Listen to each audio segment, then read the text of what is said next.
Hello दोस्तों, welcome to NCERT warriors. मेरा नाम है अजीत शर्मा। आज मैं लेकर आ गया हूँ आपके बीच में एडुटेरिया का बिहार तथ्य संग्रह। ऐसा क्यों हुआ है? क्योंकि जैसा कि आप जानते हैं कि टीचर का पेपर लगातार चल रहा है, बहुत तेज़ी से एग्जाम डेट भी आने वाला है, सारी चीज़ें क्लियर हो चुकी हैं। तो इसी को हम आगे बढ़ाएंगे और बहुत ही कम समय में, क्योंकि ये काफ़ी ज़्यादा इंपॉर्टेंट है, तो बहुत ही कम समय में हम क्या करेंगे, इन पूरे जो बिहार स्पेशल है उसको ख़त्म कर देंगे। मुश्किल से 2 से 3 वीडियो में पूरा ख़त्म हो जाएगा, ठीक है। और अगर आप कमेंट कर दिए कि एक ही वीडियो में ख़त्म करिए तो मैं एक वीडियो में ही पूरा दे दूंगा। तो सबसे पहले आज हम बात करेंगे बिहार का इतिहास के बारे में, और इतिहास से संबंधित हम किस चीज़ों को देखेंगे, ये चीज़ मैं डिटेल अभी भी दे देता हूँ कि आज का जो मेरा होगा पूरा, वो बिहार का इतिहास के बारे में होगा। यानी बिहार के इतिहास के बारे में हम देखेंगे कि क्या हम पढ़े प्राचीन इतिहास के बारे में, मध्यकालीन और आधुनिक, ठीक है।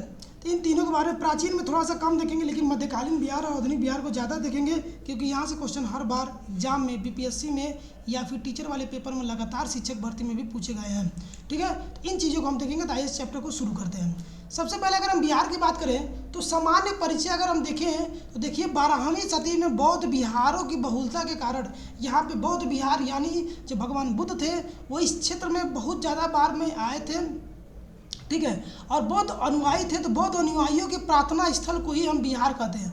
तो अगर बिहार की बात है तो बौद्ध अनुयायी यहाँ पर बहुत ज़्यादा मात्रा में आए थे और वो वहाँ आकर प्रार्थना करते थे। इस तरह आगे चल के लगातार क्या बन गया, स्थल बन गया, और ये क्या होगा, बिहार स्थल कहलाया। और इन्हें बौद्ध भिक्षु निवास भी कहते हैं, क्योंकि बौद्ध भिक्षु यहाँ बहुत ज़्यादा निवास करते थे।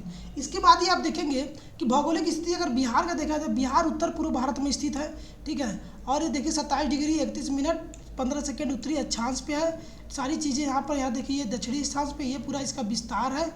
तो अक्षांशीय विस्तार क्या होता है, 24 डिग्री 20 मिनट 10 सेकेंड। यहाँ पे क्या हो जाएगा, नॉर्थ से 27 डिग्री 31 मिनट 15 सेकेंड जो है नॉर्थ तक है ये। और अगर देशांतरी विस्तार देखा जाए तो 83 19 50, यानी ये हो गया, यानी 83 डिग्री 19 मिनट 50 सेकेंड। और यहाँ से लेकर ईस्ट से लेकर 48 डिग्री 17 मिनट 40 सेकेंड ईस्ट तक है, ठीक है। राज्य का आयताकार देखा जाए तो ये राज्य जो आकृति देखा जाता है आयताकार है। अब इसके बारे में हम देखेंगे कुछ और चीज़ें कि देखिए 12 दिसंबर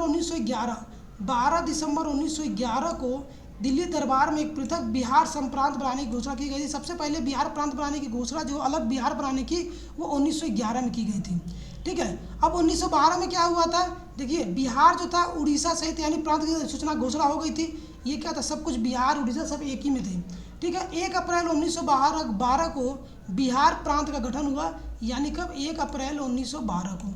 उसके बाद 1 अप्रैल 1936 को बिहार और उड़ीसा अलग अलग राज्य बन गए।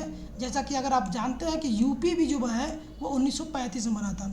15 नवंबर 2000 को भी बिहार का अंतिम विभाजन हो जाता है और झारखंड भी यहाँ से एक नए राज्य के रूप में व्यवस्थित में आया, और 46% भूभाग के साथ झारखंड 28वां राज्य बन गया।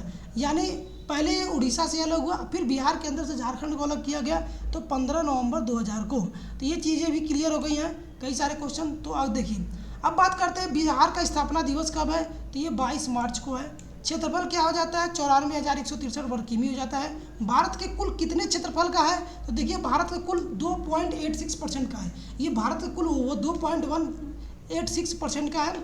और देखिए बिहार जो है 12वां बड़ा राज्य है, क्षेत्रफल के अनुसार बिहार जो है 12वां बड़ा राज्य है। और अगर हम बात करें जनगणना के अनुसार तो यहाँ पर देख लीजिए इतना जनसंख्या जो है यहाँ पर निवास करता है, लगभग 10 करोड़। देखिए भारत में कुल जनसंख्या का कितना परसेंट है, ये 8.60% है, ठीक है। और अगर जनसंख्या के अनुसार देखा जाए तो ये तीसरा हो जाता है, जनसंख्या के अनुसार देखा जाए तो ये तीसरा हो जाता है। लंबाई अगर बात करें तो लंबाई उत्तर से दक्षिण की तरफ अगर हम जाते हैं तो ये 345 किलोमीटर है। और अगर पूर्व से पश्चिम की तरफ जा रहा है, चौड़ाई में देखा जाए तो 483 किलोमीटर हो जाता है। देखिए इतनी गर्मी में, बहुत ज़्यादा गर्मी है, लेकिन फिर भी हम आपके लिए मेहनत कर रहे हैं। तो चैनल पर अगर आप नए चैनल को सब्सक्राइब जरूर कर लीजिए। समुद्र तल से ऊंचाई इसकी जो है वो 173 फीट है, 53 मीटर मत मान लीजिए। औसतन वर्षा जो है हर साल यहाँ पर 112 सेंटीमीटर होती है, तो काफ़ी अच्छा है 112 सेंटीमीटर। इसके बाद देखिए प्रशासन विभाजन अगर बात करें तो प्रमंडल यहाँ पे 9 है, ठीक है। जिला की अगर बात करें तो 38 जिला यहाँ पे है। अनुमंडल की बात करें तो 101 है। और प्रखंड सह-अंचल की बात करें तो 534 है। पंचायत की बात करें तो यहाँ पर देखिए कुल मिला के 8000 लगभग 67 पंचायतें हैं। नगर निगम 9 नगर निगम की बात हो गई है यहाँ पे। और नगर परिषद की अगर बात करें तो 88 है। और नगर पंचायत, देखिए यहाँ पर पंचायत को लेकर क्वेश्चन आते हैं, ठीक है, जिला को लेकर क्वेश्चन आते हैं, ये मेन इंपॉर्टेंट यहाँ पर आते हैं। अगर हम बात करें विधायिका की, तो देखिए बिहार की विधायिका पुलिस जिला जो है 40 है। ठीक है, बिहार का विधानमंडल द्विसदनीय विधानमंडल है, ये भी इंपॉर्टेंट क्वेश्चन है कि कैसा है, द्विसदनीय है। उसके बाद देखिए बिहार विधानमंडल सीटों की संख्या कितनी है, यहाँ पर देखिए विधानमंडल में सीटों की संख्या 243 है। ठीक है, विधान परिषद की सीटों की संख्या कितनी है, 75 है। ठीक है, तो ये इंपॉर्टेंट है, 75 विधानसभा विधान परिषद की। उसके बाद इंपॉर्टेंट हो जाता है लोकसभा और राज्यसभा की सीटें। तो लोकसभा में 40 सीट है और राज्यसभा में 16 सीटें हैं। तो ये भी काफ़ी इंपॉर्टेंट हो जाता है, लोकसभा और राज्यसभा में, लोकसभा में 40 सीट, राज्यसभा में 16 सीट हो जाते हैं और विधान परिषद में 75 सीटें हैं। ठीक है, टोटल विधानसभा सीटों की संख्या 243। ये चीज़ें क्लियर हो गई। इंपॉर्टेंट जो है मैंने इधर लिख दिया है, आप इसको देखिएगा। इसके बाद देखिए विधानसभा में कुल आरक्षित सीटों की संख्या 40 है, अनुसूचित जाति के लिए 38 है, बाकी 2 उनके लिए होता है, कटोरिया और मनिहारी के लिए। लोकसभा में देखा जाए 36 जो है आरक्षित सीटें रखी गई, जो गोपालगंज, हाजीपुर, समस्तीपुर, जमुई और सासाराम के लोग हैं। यहाँ पर देखिए राज्य की चौहद्दी सीमा जो बात करें, अगर हम उत्तर की बात करें तो आप देख सकते हैं नेपाल देश है वहाँ पे। ठीक है, दक्षिण की बात करें तो यहाँ पे झारखंड हो जाता है एक तरफ से, पूरब की बात करें तो पश्चिम बंगाल हो जाता है, और पश्चिम की बात करें तो उत्तर प्रदेश हो जाता है। ठीक है, पश्चिम से उत्तर प्रदेश है, पूरब से पश्चिम बंगाल राज्य है, और दक्षिण में झारखंड है, उत्तर में नेपाल है। ठीक है, तो इसी को हम पूर्वी सीतामढ़ी, मधुबनी, सुपौड़ा, अररिया, किशनगंज, ये सब क्या है, नेपाल वाले क्षेत्र में है। अगर बात करें रोहतास, औरंगाबाद, ये सब नवादा, जमुई, बांका, ये सब क्या है, झारखंड राज्य वाले बॉर्डर पे है। भागलपुर, कटिहार, ये सब सारे उधर हैं। इसके बाद पश्चिम बंगाल वाले में बात करें तो किशनगंज, बुढ़िया, कटिहार, ये सब हो जाते हैं। और अगर उत्तर प्रदेश की बात करें तो कैमूर, बक्सर, भोजपुर, सिवान, गोपालगंज, ये सब चाहते क्या आते हैं, उत्तर प्रदेश के बॉर्डर पे आते हैं। तो ये काफ़ी ज़्यादा, ये भी इंपॉर्टेंट। अब बात करते हैं कुछ राजकीय चिन्ह के बारे में। तो राजकीय चिन्ह क्या क्या है, ये चीज़ देख लीजिए। सबसे बड़ा राजकीय चिन्ह की अगर बात करें तो यहाँ की जो राजकीय, जैसा कि आप जानते हैं बोध वृक्ष, ये तो राजकीय चिन्ह हो गया। प्रथम जो राष्ट्रीय भाषा वो क्या है, ये हिंदी है, और द्वितीय राजकीय भाषा यहाँ की क्या है, उर्दू है। अगर बात करें पीपल की, तो यहाँ राष्ट्रीय वृक्ष हो जाता है, पुष्प गेंदा का फूल हो जाता है, और राष्ट्रीय पशु की बात करें तो बैल हो जाता है, राष्ट्रीय पक्षी गौरैया हो जाती है, और राजकीय मछली जो है मांगूर की मछली जो होती है ये हो जाती है। तो ये काफ़ी बढ़िया हो गया है, काफ़ी चीज़ें इंपॉर्टेंट है। तो यहाँ पर आप मान के चलिए कि राजकीय भाषा, धृति और राष्ट्रीय जो चिन्ह है और राष्ट्रीय पक्षी जो है, इनको लेकर क्वेश्चन जरूर पूछे जा सकते हैं, और कई बार आए भी हैं। तो यहाँ के राष्ट्रीय गीत जो है, मेरे भारत के कंठहार, तुझको सत सत वदन बिहार, ये है। इसके गीतकार है सत्यनारायण जी। ठीक है, मान्यता दी गई 2012 में इस चीज़ इस गीत को मान्यता दी गई। इसके बाद बात करें बिहार राज्य का प्रार्थना गीत क्या है, मेरी रफ्तार का सूरज की किरण नाच करे, ये यहाँ पर है। तो यहाँ से कुछ क्वेश्चन नहीं बनने वाले हैं। अब देखिए कुछ प्रमंडल है, इतने मंडल है, 9 प्रमंडल है, इसमें कुछ संबंधित जिले कौन कौन से हैं। तो यहाँ पर देखिए सारण जिला के सारा प्रमंडल जो है, इसमें सारण हो गया, सिवान हो गया, गोपालगंज हो गया, ये 3 आ गए। दरभंगा की अगर बात करें तो मधुबनी, दरभंगा और समस्तीपुर, ये भी कई बार क्वेश्चन में आए हुए हैं। ठीक है, पटना की बात करें तो पटना, नालंदा, भोजपुर, बक्सर, कैमूर, रोहतास, ये आ जाते हैं पटना के लिए। मगध की अगर बात करें तो गया, औरंगाबाद, नवादा, जहानाबाद, अरवल, ये सब क्या है, ये इसके पटना जो है, ये मगध जो है इस समय क्या महाजनपद भी था, ये भी आपको पता होगा। तो मगध के अंदर ही इतने जिले आते हैं, गया, औरंगाबाद, नवादा, जहानाबाद, अरवल। ठीक है, ये तो भागलपुर में भागलपुर और बांका, ये सारे प्रमंडल जिले हैं। देखिए कैसे इनका ये चीज़ें बता दिया गया है।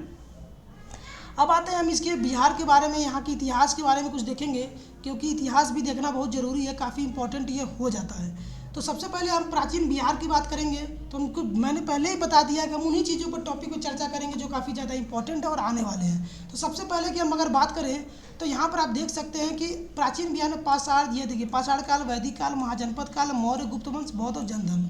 यहाँ पर अगर बात करें तो प्राचीन बिहार के इतिहास को जानने के 2 प्रकार के स्रोत हैं, एक पुरातात्विक स्रोत होता है, एक साहित्यिक। ठीक है, जो पुरानी चीज़ें मिली है, जैसे मुंगेर हो गया। ठीक है, पुरानी चीज़ों में क्या हो गया, मुंगेर हो गया, चिरौंद हो गया, चेचर, मनेर, सोनपुर का मेला जो आप देखते हैं। ठीक है, मौर्यकालीन में जो अभिलेख मिले थे, लौरिया, रेराज, रामपुरवा, ये सब चीज़ें हो गई हैं। यहाँ पर गुफाएं भी मिली हैं, राजगीर, नालंदा, पाटलिपुत्र शिला से प्राप्त स्मारक भी है जो इसके प्रमाण है कि बिहार के खुदाई से प्राप्त जो सिक्के थे, मनके थे, मूर्तियाँ थी, ये भी इसके प्रमाण है। साहित्यिक प्रमाण की अगर बात करें हम तो रामायण, महाभारत, पुराण, बौद्ध रचना अगर बात करें अंकुरत्तर निकाय, दीर्घ निकाय, विनय पिटक में। जैन रचनाएं की बात करें तो भगवती सूत्र में भी इसके बारे में स्रोत है। इसके अतिरिक्त यात्रियों के विवरण जैसे मेगास्थनीज की इंडिका उसमें भी है, फाहियान के इत्सिंग और इत्सिंग में भी है। ठीक है, अर्थशास्त्र के कौटिल्य में भी है। देखिए क्योंकि क्या था, अब यहाँ पे गुप्त वंश के जो चंद्रगुप्त थे उनके गुरु थे कौटिल्य, तो उन्होंने फिर की इतिहास जो किताब लिखी थी अर्थशास्त्र, उसमें भी बिहार के बारे में पूरा वर्णन है। पाषाण काल क्या होता है, इसमें मानव घटक और खाद्य संग्राहक था। दक्षिण में मुंगेर और नालंदा बड़े और कुदरे कुल्हाड़ी और चाकू खुरपी आदि का प्राप्त हुए थे, इसलिए यहाँ के बारे में पता चलता है। मध्य पाषाण काल की अगर बात करें तो यहाँ पर देखिए पहला जो पशु था कुत्ता पाला गया था मध्य पाषाण में, ये बात पता चलती है। दक्षिण बिहार के मुंगेर से छोटे आकार के तेज धार वाले औजार मिले हैं, ये भी है। नव पाषाण काल की बात करें तो इस काल में मानव खाद्य उत्पादक तो हो गया था, मानव बस्तियों में निवास करने लगे थे। नव पाषाण काल के अवशेष बिहार के मैदानी भागों से मिले हैं। देखिए चिरांद हो गया, सारण, चंचेर, वैशाली, मनेर, पटना, सोनवार, रोहतास के दोहा से हड्डियाँ के औजार प्राप्त हुए हैं, तो ये भी काफ़ी ज़्यादा इंपॉर्टेंट हो जाता है। इसके बाद देखिए ताम्र पाषाण की अगर बात करें तो यहाँ पर चिरांद, सोनपुर, ताराडीह, चेचर, मनेर, सोनवार आदि से ये यहाँ से अवशेष मिले हुए हैं। इसलिए देखिए इतने सारे प्रमाण हैं, और ये प्रमाण का कारण ही है कि ये बिहार के बारे में हम लोग इतना जान पाते हैं। इसके बाद बात करते हैं काल की, वैदिक काल की। वैदिक काल का मतलब क्या होता है, ऐसा काल जिसमें वेदों के बारे में ज्ञान है हम लोगों ने, ठीक है। ऋग्वेद, अथर्ववेद, सामवेद, यजुर्वेद, इन सभी के बारे में देखें तो उनके जो वैदिक काल थे इसमें हमें इतिहास के वेदों पर आधारित है। इसमें दो तरह के होते हैं, एक होता है पूर्व वैदिक काल, दूसरा होता है उत्तर वैदिक काल। अब यहाँ पर आप देख सकते हैं कि पूर्व वैदिक काल ऋग्वेदिक का विस्तार बिहार क्षेत्र में नहीं था, बल्कि उत्तर वैदिक काल में आर्यों का जो बिहार था वो गंडक नदी के तट पर बिहार का क्षेत्र थे, ठीक। गंडक नदी के तट पर थे आर्य आए थे, तो वहाँ से ही निकल के आए थे ये आर्यों का, इसलिए इनके बारे में हमें पता चलता है, ठीक है। अब देखिए यहाँ से बाकी कुछ नहीं है। ऋग्वेद में देखिए बिहार को कीकट या वात शब्द से संबोधित किया गया है। वारा पुराण में कीटक को अपवित्र प्रदेश कहा गया है। तो ये दो इंपॉर्टेंट चीज़ें हैं, कीकट, ठीक है। तो कीकट और वात, इसका चर्चा हम लोग ऋग्वेद में भी देख चुके हैं, और ये अपवित्र प्रदेश कहा गया किसको, चौराहा पुराण में भी अपवित्र प्रदेश कहा गया है। इसके बाद देखिए कि प्रथम शतपथ जो ब्राह्मण था उसकी रचना में मिलती है, बिहार की चर्चा विदेह के रूप में की गई है, जो तिरहुत और मिथिला क्षेत्र में दर्शाता है। इसके बाद देखिए महाजनपद काल क्या होता है। महाजनपद का मतलब क्या हो गया, 6ठी शताब्दी ईसा पूर्व में अंगुत्तर निकाय और भगवती सूत्र से 16 जनपद के बारे में जानकारी मिलती है। उन महाजनपद में 3 महाजनपद जो थे वो बिहार के ही थे, जैसे मान लीजिए वज्र और लिच्छवी हो गया, मगध हो गया, और सबसे बड़ा जो महाजनपद था वो मगध था। मगध में क्या क्या आ जाता है, पटना, गया, नालंदा क्षेत्र आ जाता है। वज्र और लिच्छवी में वैशाली, मुजफ्फरनगर क्षेत्र ये आ जाता है, और अंग में भागलपुर और मुंगेर आ जाता है, तो ये भी काफ़ी इंपॉर्टेंट हो जाता है। तो इन चीज़ों के बारे में आप देख सकते हैं, ये सारी चीज़ें हैं जो लगातार आ रही हैं। इसका तो वज्र के बारे में हम देखते हैं, एक के बारे में थोड़ा सा हम लोग देखेंगे, यहाँ पे ज़्यादा नहीं। देखिए लिच्छवी की राजधानी थी वैशाली, वैशाली नगर की स्थापना राजा कौन किया था, राजा विशाल ने किया था, ये इंपॉर्टेंट है। लिच्छवी के अतिरिक्त मिथिला में विदेह जो था और कुंडग्राम के ज्ञात्रिक वज्र थे संघ के प्रमुख जनपद थे। वज्र और लिच्छवी को विश्व का प्रथम गणतंत्र संज्ञा दी गई थी, ये भी इंपॉर्टेंट है। इसके बाद देखिए मगध की प्रारंभिक राजधानी गिरिवज या राजगिरी थी। 5 पहाड़ियों से घिरा नगर था। 5 पहाड़ियों से घिरा नगर किसे कहते हैं, राजगिरी को, राजगिरी या गिरिब्रज को बोलते हैं, 5 पहाड़ियों से घिरा नगर, ठीक है। मगध का विस्तार पटना से गया तक का क्षेत्र था, ठीक है। यहाँ पे असर पर देखा, इसका बारे में मगध के बारे में उल्लेख जो है अर्थोवेद में भी मिलता है।